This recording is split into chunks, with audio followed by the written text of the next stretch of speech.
Junior থেকে আমরা তাদের সাথে আবার মোকাবেলা করবো আগামীকালকে ফাইনালে। সেই স্থগিতে খেলার প্রতিষ্ঠা আমরা আগামীকালকে নেব ইনশাআল্লাহ। ক্রীড়া বান্ধব উপজেলা টেকনাফ, আমরা ক্রীড়া বান্ধব উপজেলা হতে চাই। আমরা যেটা আমাদের মাদকের যে তকমা আছে সেটা আমরা ক্রীড়া দিয়ে মুছতে চাই।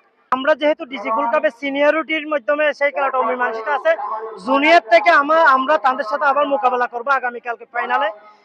সেই স্থগিতে খেলার প্রতিষ্ঠা আমরা আগামীকালকে নেব ইনশাআল্লাহ। আসলে মানে ভৌগোলিক এবং ফুটবলের যে জগৎ কাকতালীয়ভাবে হয়ে গেছে, আমরা আগামীকালকে সেই প্রতিষ্ঠা নিতে চাই। এবং আমি জেলাবাসীকে বলতে চাই, আমরা যখন টেকনাফের খেলা কক্সবাজার আসি উপজেলা টিম, আমরা তখন ভাবনা করি যে আমরা জেলার মধ্যে এখনো অপ্রতিরোধ, আমাদের সাথে আর কোনো দল, আমরা চকরিয়াকে ফাইট করছি, রামুকে করছি, উকিয়াকে করছি, মহেশখালী করছি, ইতিমধ্যে সব দলকে করছি। এখন আমাদের কক্সবাজার জেলার আমরা অনূর্ধ্ব ইতিপূর্বে গত 1 বছর আগে আমরা অনূর্ধ্ব 17 চ্যাম্পিয়ন হয়েছি। ডিসি গোল্ড কাপে বলতে গেলে আমরা চ্যাম্পিয়ন এখন। এরপরে আগামীকালকে ইনশাল্লাহ আমরা অনূর্ধ্ব 12 থেকে 14 সরকারের যে নতুন গড়ি, অবশ্যই ইনশাল্লাহ আমরা শতভাগ আশাবাদী আমরা আগামীকালকে চ্যাম্পিয়ন হবে এই মাঠে।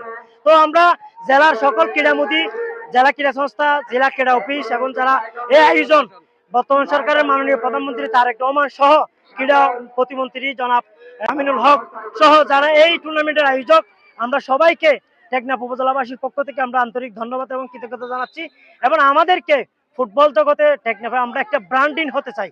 আমরা ইতিপূর্বে জেলা প্রশাসক কক্সবাজার গিয়ে ঘোষণা দিয়েছিল যে ক্রীড়া বান্ধব উপজেলা টেকনাফ, আমরা ক্রীড়া বান্ধব উপজেলা হতে চাই।